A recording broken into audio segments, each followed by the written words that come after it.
O microfone chiado parou já aí? Ainda não, tá chiando um pouco, mas ainda tá.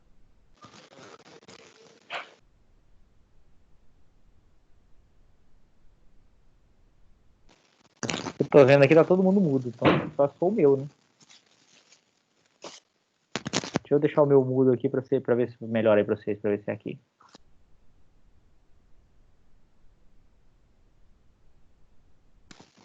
Pronto, voltei. Mudou alguma coisa?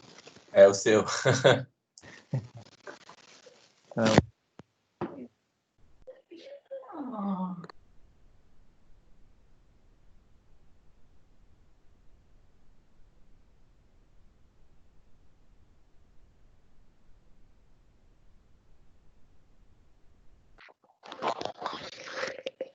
Onde que ela pegou isso?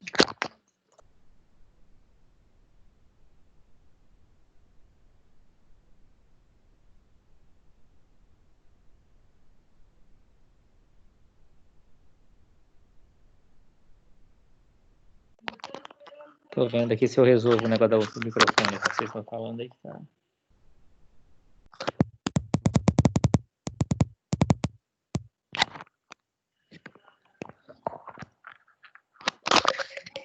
Tá chiando muito ainda aí ou melhorou um pouco? Agora melhorou. É. Mexi acho que no volume dele aqui, sei lá.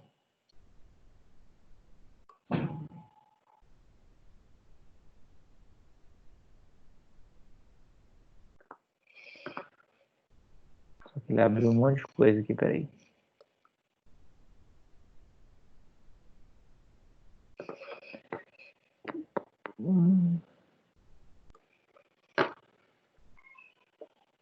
Ele abriu um Apple Music aqui, peraí que agora...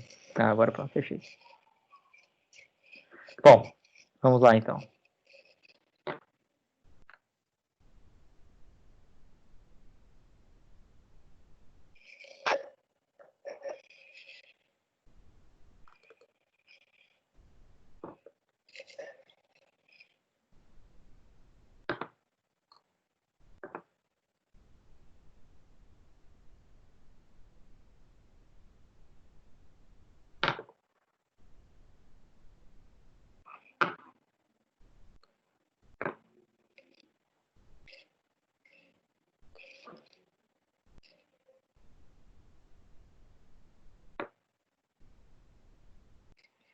Compartilhar aqui com vocês. Beleza aqui. Então vamos lá. A gente estava falando nisso aqui, né? Sobre virtualização, a gente já falou algumas coisas aqui.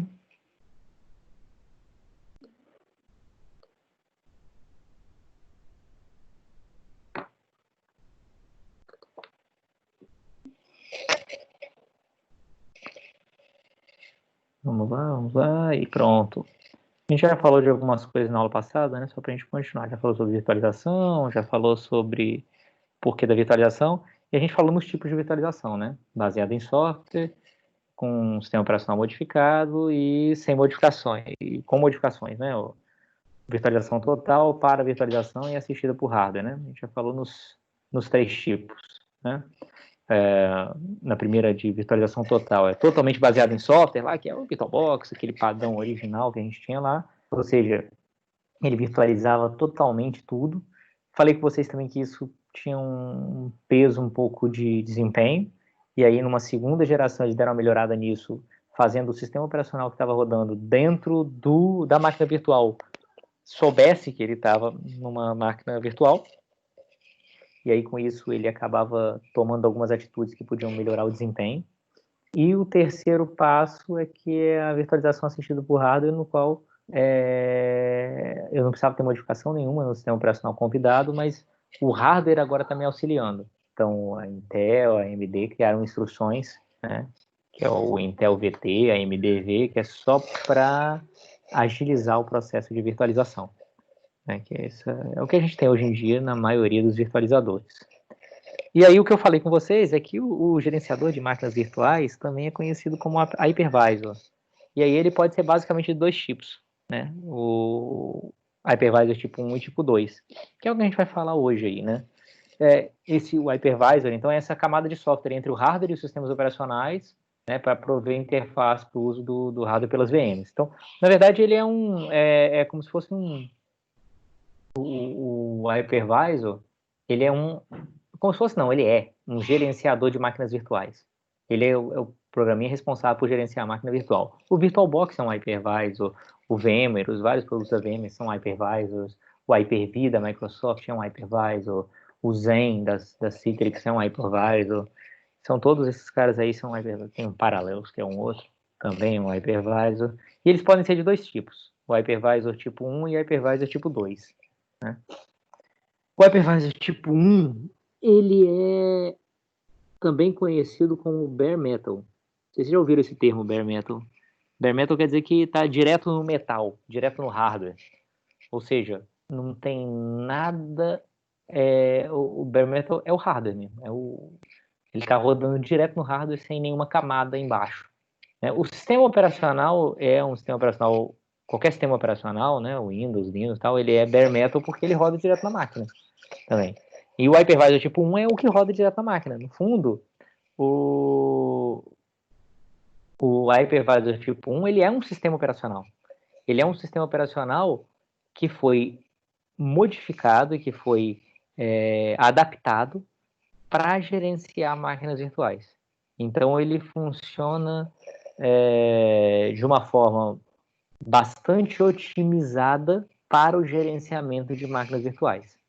Então, por exemplo, a VMware tem uma solução que se chama ESX, não sei se vocês já ouviram falar, é a solução empresarial, né, da VMware para máquinas virtuais, que é um tipo de hypervisor tipo 1, e que foi baseado no Linux. Né? Eles pegaram tipo um Linux da vida, acho que foi, não lembro agora se foi Linux ou FreeBSD, acho que foi FreeBSD, que é um concorrente do Linux. Eles pegaram esse cara, e tipo, fizeram o seguinte, deram uma enxugada no sistema operacional, tiraram tudo que não era necessário para gerenciar máquinas virtuais e deram uma otimizada, uma melhorada na parte de gerenciamento de processos. Quando você está lidando com um hypervisor, né, com um gerenciador de máquinas virtuais, uma máquina virtual é um processo que está rodando na sua máquina. Por exemplo, se você pegar um VirtualBox aí na sua máquina e botar para rodar uma máquina virtual, um VirtualBox, ela, do ponto de vista da sua máquina física, né, do seu sistema operacional da sua máquina, não o sistema operacional da máquina virtual, mas do ponto de vista do sistema operacional da sua máquina, aquela máquina virtual inteira que está rodando ali, com tudo que tem rodando dentro, é visto como um processo só, né, o processo da máquina virtual. E aí lá dentro do sistema operacional virtualizado é que ele tem lá os seus processos. Mas o que eu quero dizer é que uma máquina virtual ela é enxergada como um processo. Então, no fundo, um hypervisor é um hypervisor tipo 1 é um sistema operacional que foi modificado para cuidar de processos que são especificamente máquinas virtuais. Então, eles pegaram e trabalharam bastante no gerenciador de processos do sistema operacional, otimizaram ele, fizeram melhorias, modificações e melhorias para que ele pudesse tratar especificamente de máquinas virtuais, né, de processos específicos que são máquinas virtuais, e tiraram todo o resto que não era necessário para gerenciar a máquina virtual. Então, tudo que fosse a mais foi tirado para poder se concentrar naquilo que ele realmente precisava fazer, que era gerenciar máquinas virtuais. Certo? Então, você tem basicamente dois tipos de hypervisors, que são os baseados em microkernel e os monolíticos. Né? Eu não sei se vocês já fizeram sistemas operacionais, mas essa discussão é uma discussão de arquitetura também de sistemas operacionais.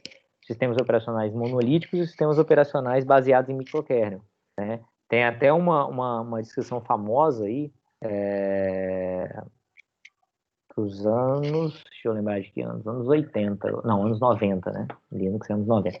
Dos anos 90, entre o Linus Torvalds, que foi o cara que criou o Linux, e o Tannenbaum, né? O Andrew Tannenbaum. Eles dois têm uma discussão, tem na internet aí, você acha a discussão dos dois, sobre se o sistema operacional mais eficiente seria um microkernel ou monolítico. E o Linux é um sistema operacional é monolítico, mas tem já algumas ideias do microkernel, né, e o Ameba, que era o sistema operacional proposto pelo Tannenbaum, ele era microkernel. Bom, qual é a diferença do microkernel para o monolítico? Porque na parte de hypervisors a gente tem dos dois tipos, né? O Hyper-V da Microsoft é do tipo microkernel, o SX da VMware é do tipo monolítico, até porque ele veio do Linux, que é monolítico. O microkernel é o seguinte, eles você pega o sistema operacional, em vez de desenvolver ele como um programão, né? Ele, na verdade, ele é um programa muito enxuto, muito pequenininho, o mínimo necessário de software, o mínimo necessário para o negócio funcionar, e aí todos os drivers, todas as partes que vão entrando são módulos adicionais que são instalados. Então, por exemplo, eu preciso de um gerenciador de memória, um módulo à parte que é instalado. Eu preciso de um gerenciador de disco, é um módulo à parte que é instalado. Eu preciso de um driver para uma placa de vídeo específica, um módulo à parte que é instalado. Num sistema operacional monolítico, né, um hypervisor tipo um monolítico, assim como no sistema operacional monolítico, ele já tem tudo integrado num programa só. O gerenciador de processo, gerenciador de memória, o gerenciador de disco, drivers para um monte de coisa, não necessariamente para tudo, mas para um monte de coisas. Então, ele é um sistema operacional. Qual a vantagem e desvantagem de cada um? A ideia, né, de cada um deles é que o microkernel, teoricamente, ele é mais leve, porque você vai executar só aquilo que você realmente precisa, os módulos que você não precisa não vão ser executados. E o monolítico, por sua vez, como você põe tudo num programão só, a ideia é que ele fica mais rápido, mais eficiente, porque você não tem um monte de módulos conversando entre si, com coisas com interfaces, não sei o que, um monte de coisa que, se você fizer tudo junto, fica mais simples e não precisa ter isso. Então, tipo assim, é uma discussão eterna até hoje, o que é melhor, o que não é, mas podem ser de dois tipos. Ou pode ser microkernel, ou pode ser monolítico, é a forma como o hypervisor é construído, né? Aqui está mostrando como é que é um hypervisor do tipo 1, em que eu tenho um hardware, eu tenho já o hypervisor, que funciona como um sistema operacional, o SX da VMware, o Hyper-V é assim, você instala ele direto no seu hardware, na sua máquina, e você já passa a rodar máquinas virtuais em cima dele, direto. Você não tem um sistema operacional, você não instala o Windows, nem Linux, nem nada disso. Você instala o Windows, Linux dentro da sua máquina virtual. Mas o seu hospedeiro, né, o seu host, ele é o equipamento físico com esse hypervisor instalado, o hypervisor do tipo 1, também conhecido como bare metal. O hypervisor do tipo 2, ele é conhecido como hosted porque ele precisa de um sistema operacional. Ele é um programa gerenciador de máquinas virtuais, mas ele precisa de um sistema operacional para rodar em cima. É o caso do VirtualBox, do VMware Workstation, VMware Play, do Parallels, que tem no Mac também, que são o KVM, no Linux também tem, são gerenciadores de máquinas virtuais em que você precisa de instalar um sistema operacional, qualquer que seja ele, e aí você instala o hypervisor, que é uma aplicação gerenciadora de máquinas virtuais, né? Todo mundo já deve ter visto aí o VirtualBox, se não usou em casa, pelo menos já viu lá no laboratório, na FAESA lá. O VirtualBox ele funciona assim, né? Você tem que instalar ele na sua máquina e aí você roda máquinas virtuais em cima dele. Então ele é um hypervisor do tipo 2. Então eu tenho aqui um hardware, eu tenho o meu sistema operacional e eu tenho o meu hypervisor que ele gerencia as máquinas virtuais que rodam em cima dele, mas ele é um programa que está rodando em cima do meu sistema operacional. Beleza? Então o hypervisor ele não tem as funcionalidades de um sistema operacional, ele é um programa que roda em cima de uma máquina virtual. Esses foram os primeiros a surgir, né? Apesar de ser tipo 2 e o outro ser tipo 1, o tipo 2 surgiu antes do tipo 1. O tipo 1 é uma melhoria, é uma otimização para você não precisar dessa camada do sistema operacional e o negócio ficar mais leve e a máquina virtual ter... e esse processo de gerenciamento de máquinas virtuais consumir menos recursos, né? Se eu quero montar um servidor basicamente para rodar máquinas virtuais, não quero rodar mais nada nele, só máquinas virtuais, e eu usar esse tipo de hypervisor, eu vou consumir muito recurso da minha máquina com o sistema operacional aqui, com tudo que o sistema operacional precisa para funcionar, eu vou desperdiçar esses recursos. Se eu quero rodar uma máquina virtual na minha máquina de trabalho, por exemplo, eu vou ter isso porque eu tenho o meu sistema operacional, eu vou instalar um hypervisor do tipo 2. Mas Esse aqui é mais adequado, por exemplo, quando eu quero montar um servidor físico com várias máquinas virtuais em cima dele, vários servidores virtuais em cima dele. Porque eu não preciso de ter um servidor web instalado nele, eu vou ter o servidor web instalado dentro de alguma máquina virtual daqui. Então eu preciso só de um hypervisor, alguém que gerencie essas máquinas virtuais para mim. Um sistema operacional bem leve, bem rápido, que não gaste muitos recursos para poder deixar os recursos para as máquinas virtuais. Professor, Diga. o Bootcamp não seria nenhum dos dois, não é? O Bootcamp,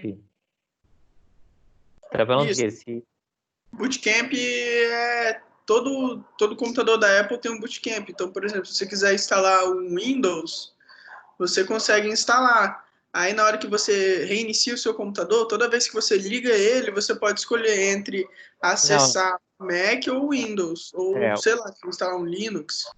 Uhum. Então, o Bootcamp, pelo que eu entendo aí, ele é, na verdade, tipo, ele é um gerenciador de boot, na verdade, né? Ele não é virtualizador, você não está virtualizando, você não está gerenciando máquinas virtuais. Ele é só um gerenciador de boot. Tipo, no Linux você tem o Groovy, no Windows você tem um dele, que não tem um nome específico. Mas ele é o seguinte, ele é um programinha que fica instalado lá no disco, né? No setor, na trilha zero lá do disco, porque quando você liga a máquina, a primeira coisa que ela faz é iniciar, a primeira coisa que ela faz, não. A primeira coisa que ela lê do seu HD, quando ela reconhece que tem um HD, a primeira coisa que ela lê do seu HD é a trilha zero do HD. A trilha zero do HD é onde está as informações do que ela deve fazer, o que ela deve iniciar. Então, você tem o Windows instalado, lá tem o processo de inicialização do Windows, as primeiras instruções do Windows, né? Quando você instala o Bootcamp, quando você instala o Groovy, ele fica instalado nesse começo do disco aí, que é a trilha zero. É um programinha que te permite escolher, por exemplo, qual sistema operacional que você quer. E na hora do boot, dependendo de qual que você escolhe, ele começa a executar ele te manda, né, para aquela parte do disco onde está instalado o Windows, ou para aquela parte do disco onde está instalado o Linux, ou para aquela parte do disco onde está instalado o macOS. Entendeu? Ele é só um programinha que serve como um menu, né? Que serve para você escolher para ir para ler uma parte do disco ou ler outra. Mas ele não é um virtualizador. Ele não está gerenciando máquinas virtuais. Beleza? Sim, beleza, verdade. Por isso que eu cheguei até a falar, né? Eu acho que se enquadra onde ou é nenhum dos dois. Né? No caso, é nenhum dos dois. Nenhum dos dois, exatamente. Ele não é um hypervisor. Ele não gerencia nada. Ele só te permite escolher uma inicialização ou outra. Né? Os que você vai ter em casa, normalmente é um tipo 2, porque normalmente você tem o seu próprio sistema operacional, você vai rodar máquinas virtuais em cima dele. O tipo 1 é muito usado em empresas quando você vai virtualizar servidores, porque você usa um SX, tem o KVM também dessa forma, você usa outras soluções aí que te permitem, o Zen, que te permitem rodar máquinas virtuais sem precisar de um sistema operacional aqui embaixo. E aí você economiza recursos para que eles estejam disponíveis para a máquina virtual, para você ter o mínimo possível de tempo sendo gasto com o gerenciamento das máquinas virtuais, o máximo de tempo sendo gasto com a execução das coisas nas máquinas virtuais. Por isso que tem essas diferenças aí entre hypervisor tipo 1 e tipo 2. Tá claro aí o que é tipo 1, o que é o tipo 2? Esses dois tipos? Tá sim, professor. Beleza. Eu foquei aqui mais na virtualização de recursos de hardware, vamos dizer assim, de máquinas, né? Porque são eles que talvez mais importantes da gente entender, que sustentam mais as nuvens, né? Que foram os grandes responsáveis pelo impulsionamento das nuvens. Mas a gente tem outros tipos de virtualização. Na verdade, aqui tem virtualizações que a gente estava falando, mas tem vários tipos de virtualização. Alguns a gente já falou aqui, certo? Por exemplo, nesse capítulo aqui agora, nessa parte aqui, nessa sessão, eu falei sobre virtualização de máquinas, né, que englobam aí virtualização tanto de servidores quanto de desktop. Falei que vocês virtualização de servidores, né, e de desktops, na verdade, os dois usam mais ou menos as mesmas tecnologias, né, tecnologia de virtualização, tô falando, né. Você tem lá um virtualizador, um hypervisor tipo 1, normalmente quando é na empresa, ou tipo 2, se for na sua casa e tal, que permitem que eu virtualize servidores ou virtualize desktop. O que muda de um para o outro, basicamente, é o objetivo, não a tecnologia por baixo. O objetivo da virtualização de servidor normalmente é você colocar mais servidores virtuais no mesmo servidor físico, né? Você fazer a consolidação de serviços, que a gente chama, mantendo a individualidade de cada um dos servidores virtuais, que um não interfere no outro. E a virtualização de desktop, normalmente, ela existe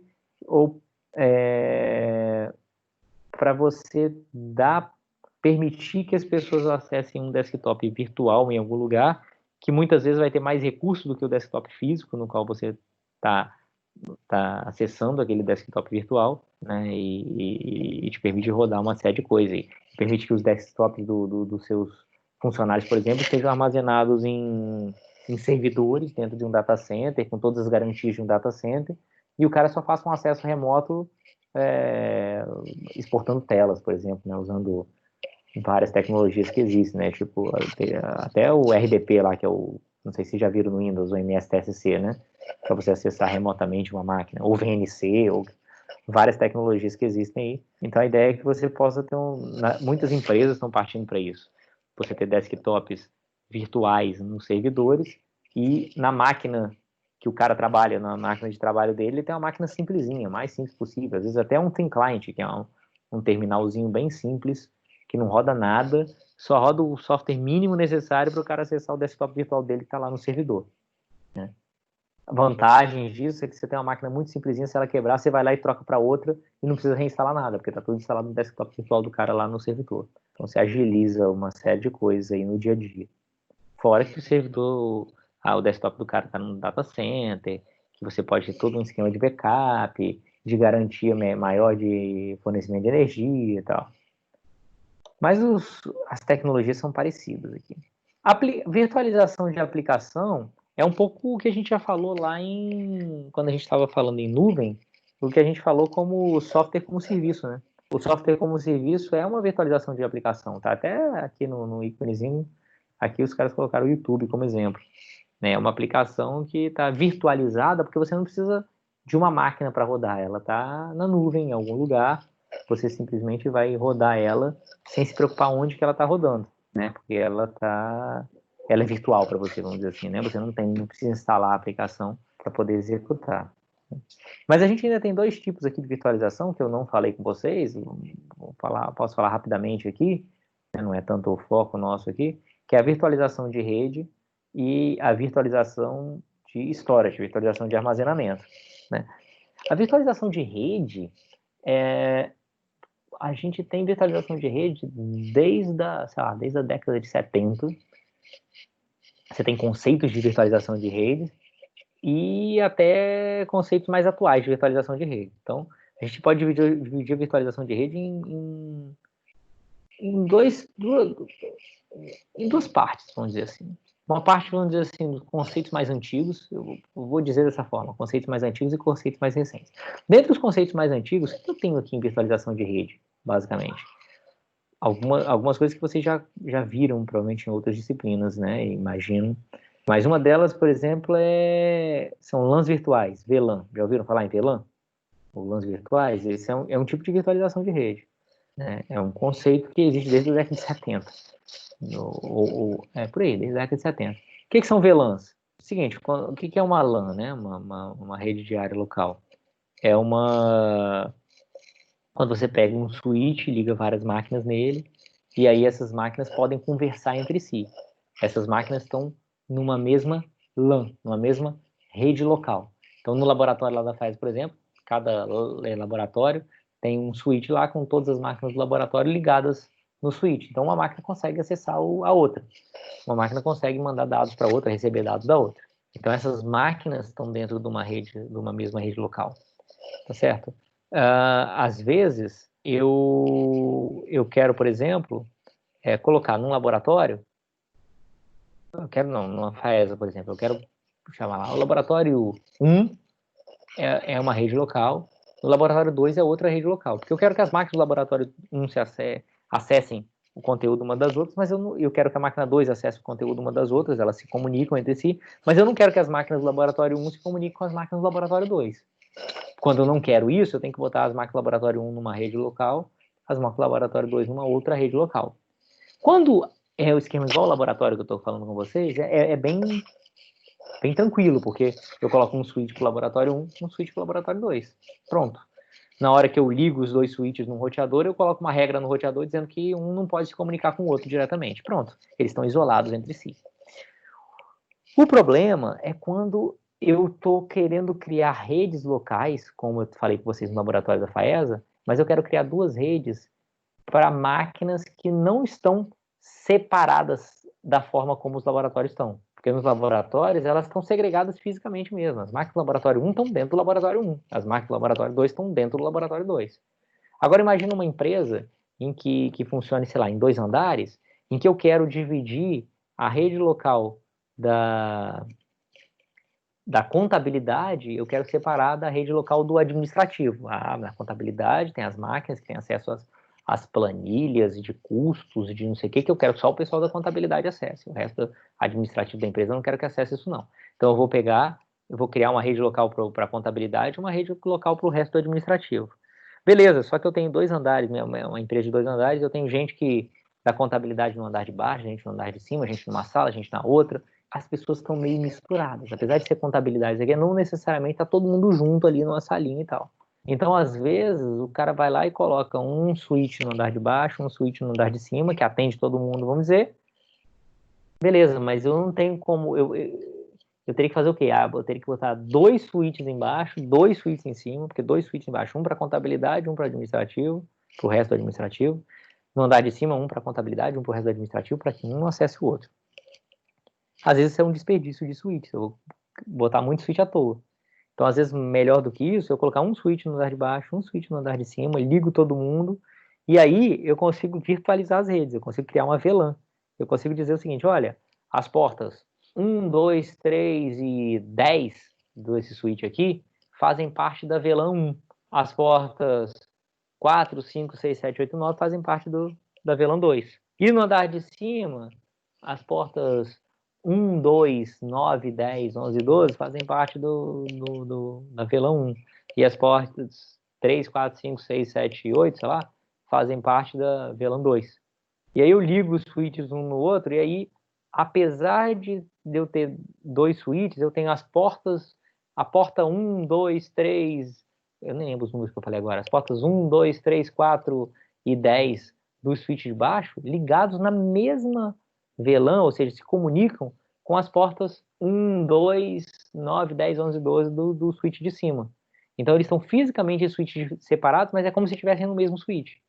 E as outras portas do switch de baixo e do de cima se comunicam também como se estivessem no mesmo switch, mas como se estivesse num switch separado da porta de outras portas do mesmo switch. Então, você pegou o fato delas, uma está no switch e outra está no outro switch, não quer dizer nada, porque elas virtualmente estão juntas, vamos dizer, apesar de estarem em switch separados. E algumas portas que estão no mesmo switch, virtualmente estão separadas, apesar de estarem juntas no mesmo switch.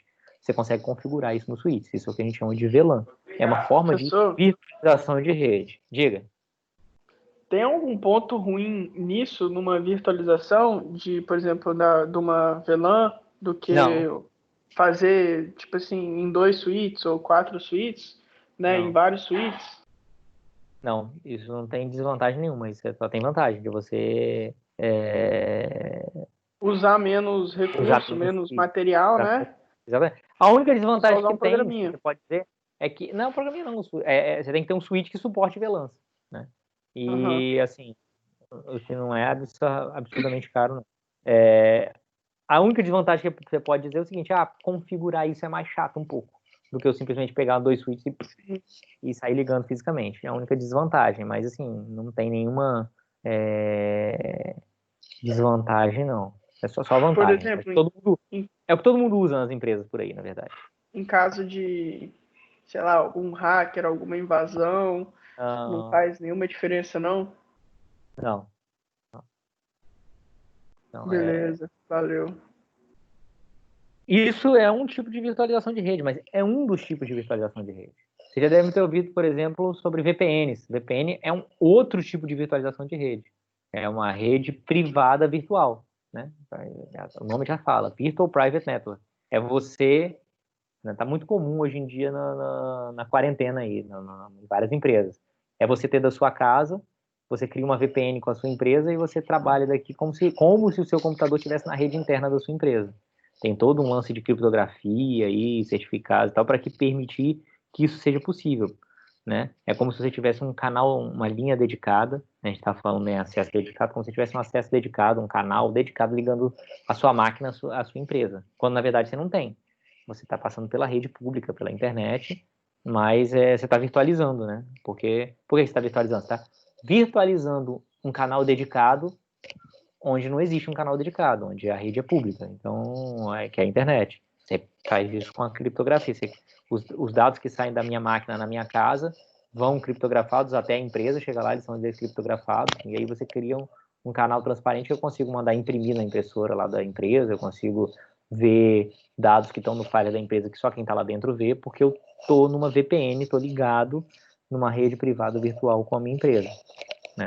É uma forma de virtualização de rede. E tem uma outra forma de virtualização de rede que é mais recente eu diria para vocês nos últimos anos, que está sendo proposto, deve ter já uns 20 anos, mas que está sendo implementado realmente nos lugares, deve ter os últimos 10 anos, está começando 5 anos ou menos, que está começando com mais intensidade, que são as chamadas SDN, ou Software Defined Networks, redes definidas por software. Que é um tipo de virtualização de rede também. Que a ideia é você fazer o seguinte, é você ter os seus roteadores, os seus switches, eles todos operacionais, com as tabelas de roteamento deles e tal, mas você tem o que eles chamam de um plano de controle, ou seja, você tem uma máquina, por exemplo, que roda toda a parte de inteligência da rede, toda a parte de controle da rede. Ele fica trocando informações com os switches e você consegue enxergar, ver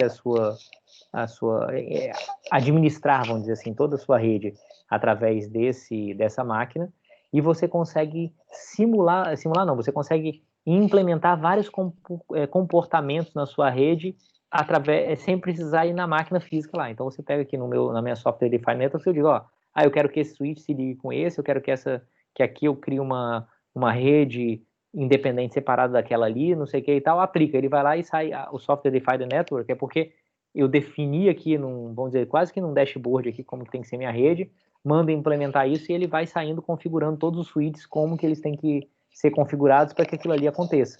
Então, eu que estou configurando minha rede, não preciso nem ter uma visão real de como que exatamente está minha rede, eu tenho uma visão mais em alto nível, mais virtual, e aí o software de gestão da rede, ele vai lá e sai configurando tudo quanto é roteador.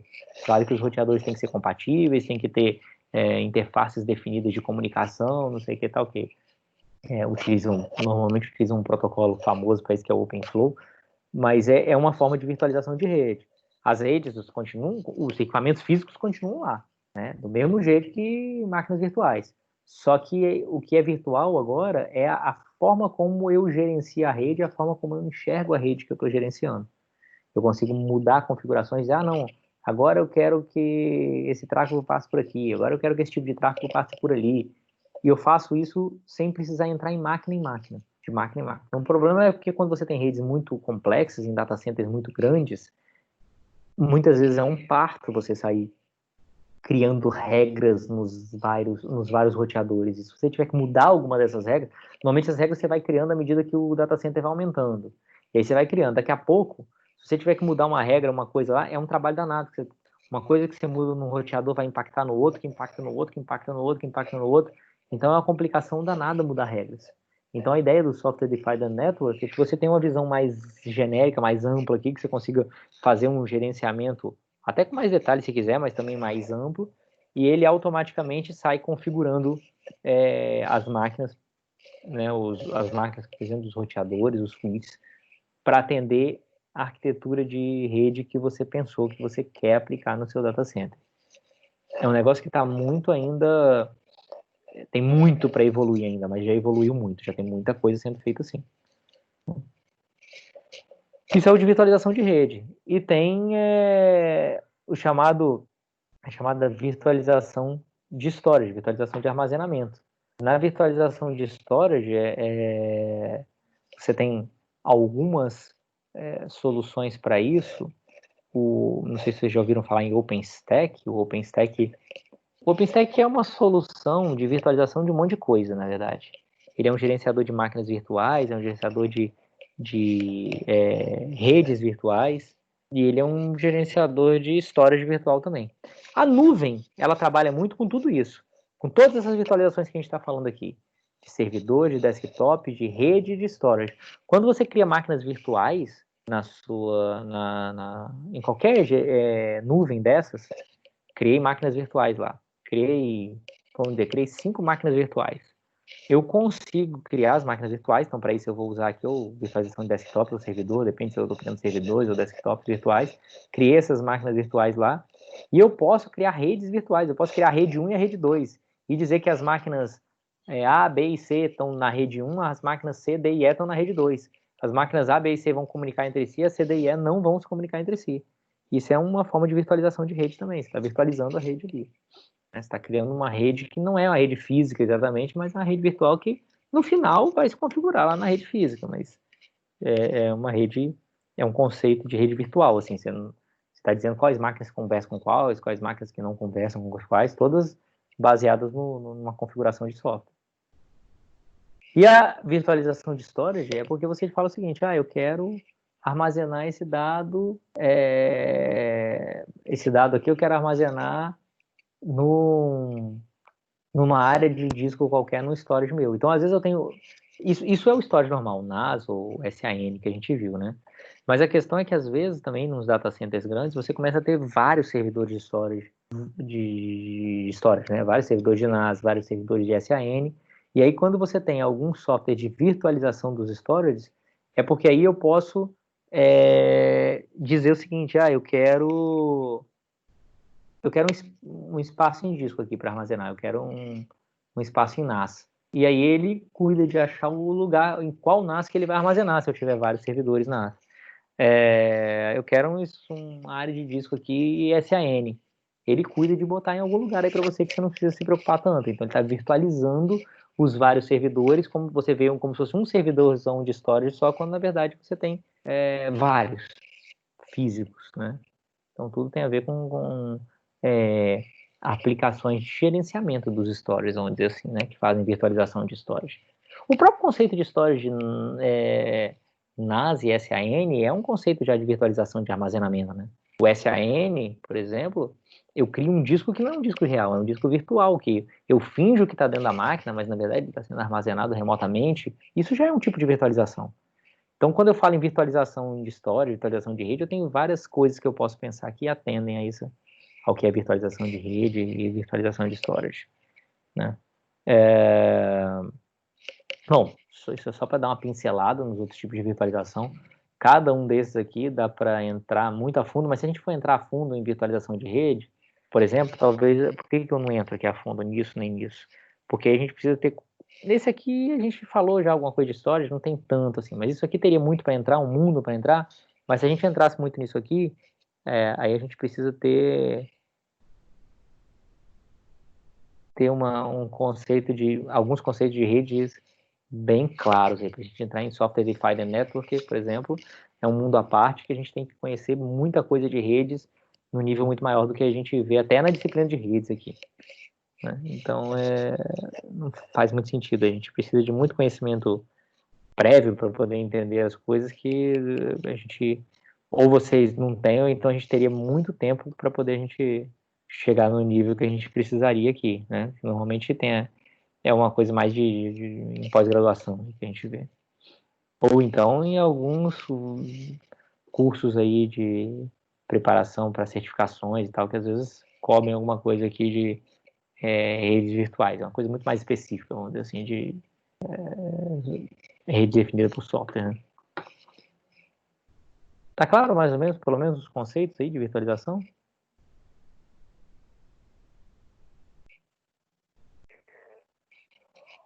Pelo menos pra gente ter uma ideia, né, que existe isso. Sim, pessoal. Beleza. A gente vai falar a partir de agora, né? Eu dei essa pincelada em virtualização. A gente vai falar a partir de agora num tipo de virtualização específico que a gente vai entrar um pouco mais a fundo, que é... Eu não estava olhando aqui o chat, estou só olhando aqui para ver uma coisa aqui.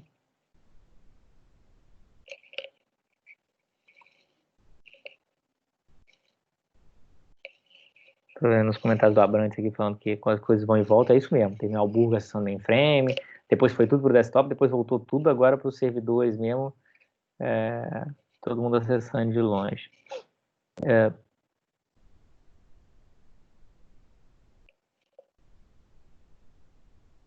Bom, vamos lá.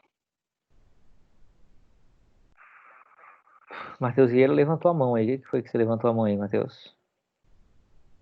Não sei se está há muito tempo levantado aí também, eu não vi, né? Tá com a mão cansada já aí de tanto tempo que tá levantado.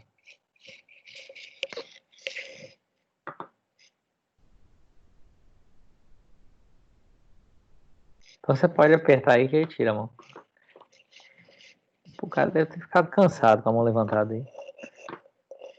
Bom, o que a gente vai falar então, continuar falando aí sobre virtualização? Na verdade, sobre um tipo específico de virtualização que a gente vai começar a falar, que são os containers. Não sei se vocês já ouviram falar em containers, mas os containers são um tipo específico de virtualização. Na verdade,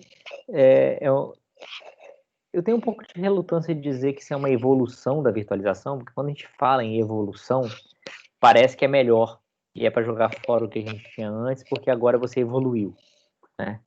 Então eu tenho um pouco de medo de usar a palavra evolução da virtualização de servidores, porque parece que isso é melhor do que virtualização de servidores e não é, mentira. Os containers não são uma solução que vieram para acabar com a virtualização tradicional. Os containers eles vieram para atender alguns cenários de forma melhor do que a virtualização tradicional. Mas vários cenários ainda são melhor atendidos com a virtualização tradicional de máquinas lá que a gente viu, né? E, na verdade, muitas soluções são combinadas, containers com máquinas virtuais. Então, a gente vai falar, containers é uma forma diferente de virtualizar, né? Vou falar um pouquinho aqui sem entrar muito no detalhe, porque a gente vai falar mais a partir da próxima aula, já está quase na hora aí, a gente não vai ter tempo de falar isso.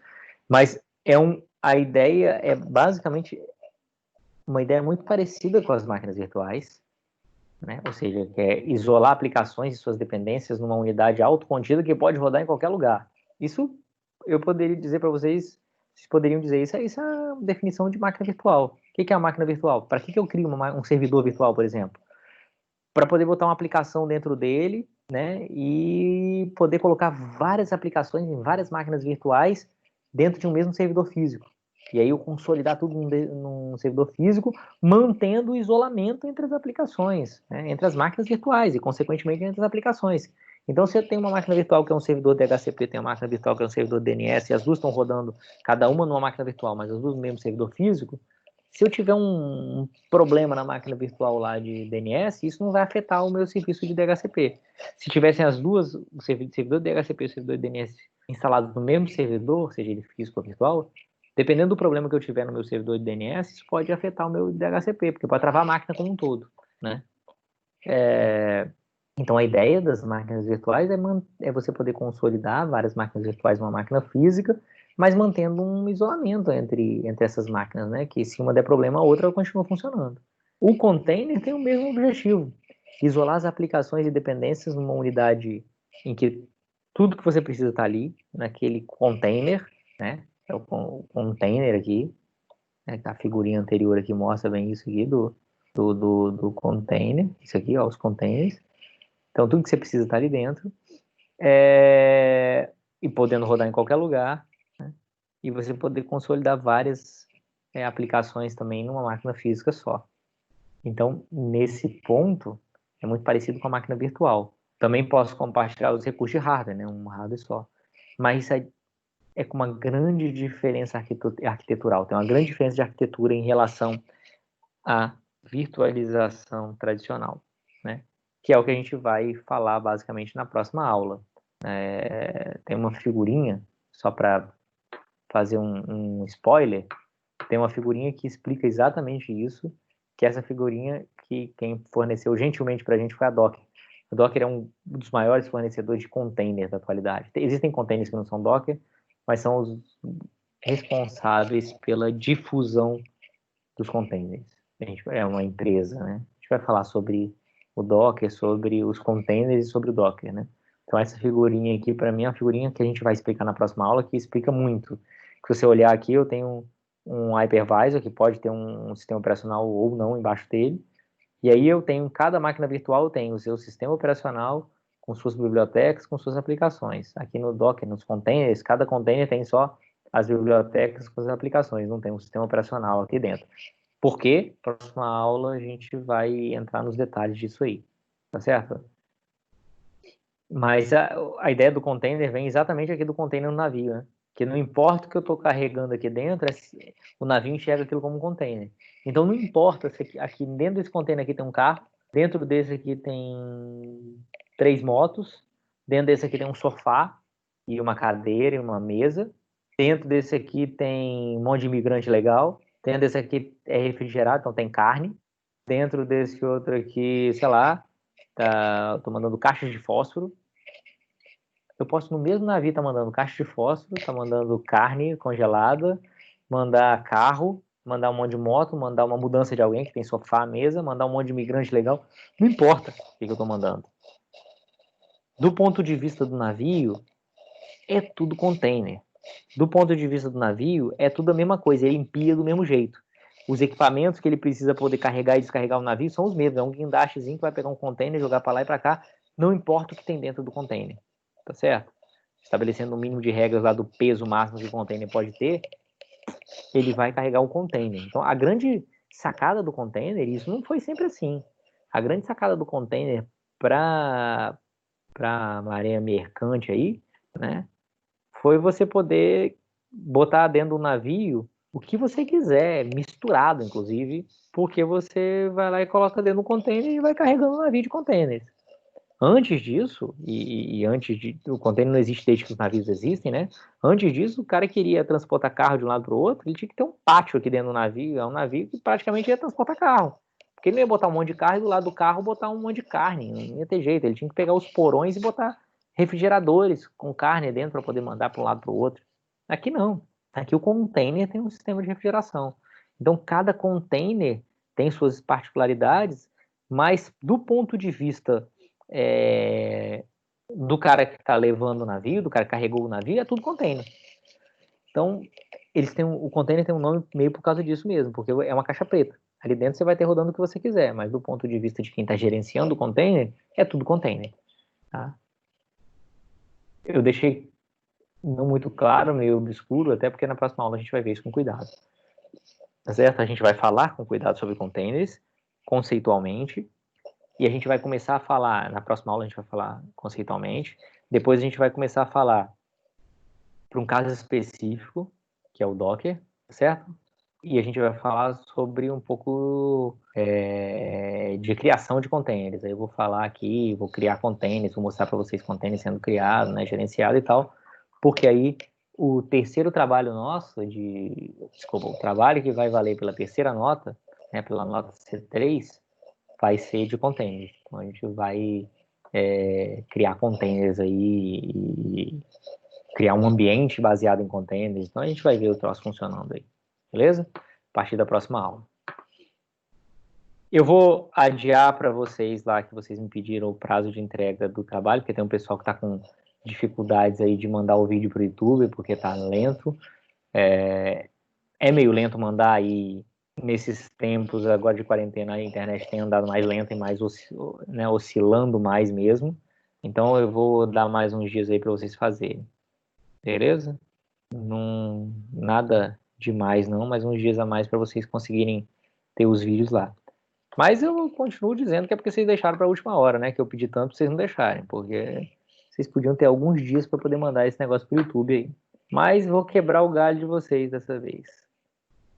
entendendo que isso pode estar acontecendo aí, né? Vocês podem ter se programado aí um tempo para mandar pro YouTube e no final tá demorando muito mais do que vocês acharam. Beleza.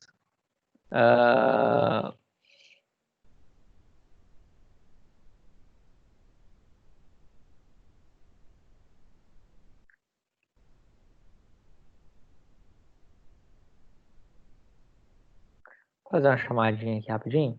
Quem puder falar aqui, beleza. Se não, se falar no chat, depois eu olho lá, não tem problema não. Abrantes. Eu vi que tava lá no chat, né? Que falou alguma coisa. Alex. Não fica desesperado se eu deixar uma presença que você botou lá no chat, não. Depois eu olho. Eduardo. Felipe. Eu tô aí. Igor. Fracalossi. Igor Henrique. Eu. Kaique. Ele também. Eu. Leandro. Lucas. Presente. Lucas Davi. Matheus.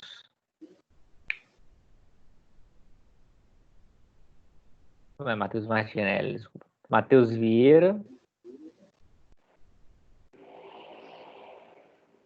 Otto. Tô aqui, pessoal. Renan. Eu? Não sei se dá pra ouvir minha voz aí. Dá pra ver. Rogério. Rogers. E Vinícius.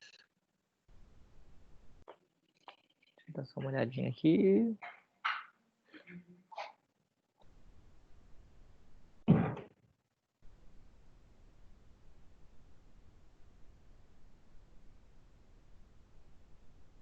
Vou mandar só.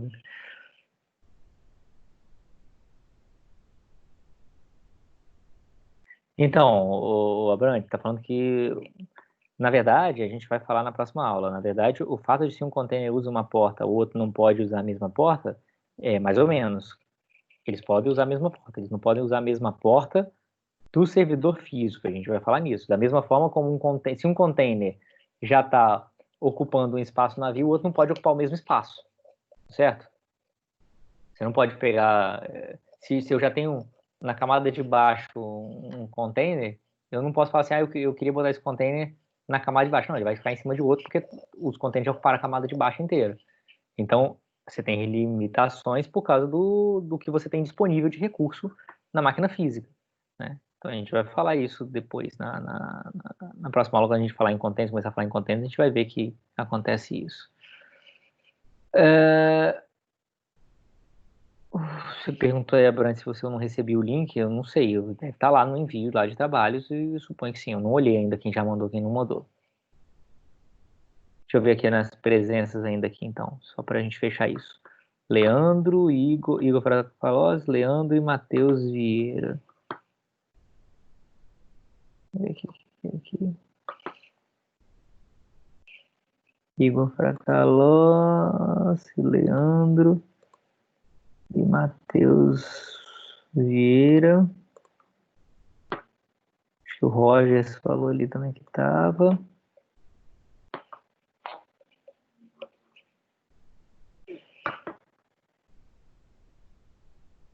É isso aí.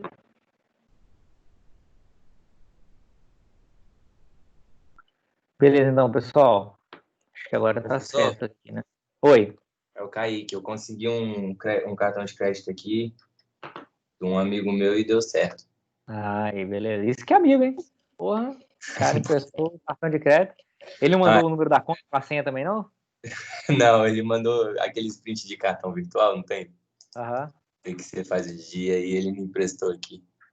Ah, beleza. Show de Aí bola. amanhã eu já mando já. Beleza? Valeu. Valeu, professor. Falou então, pessoal. Boa noite aí pra vocês, hein?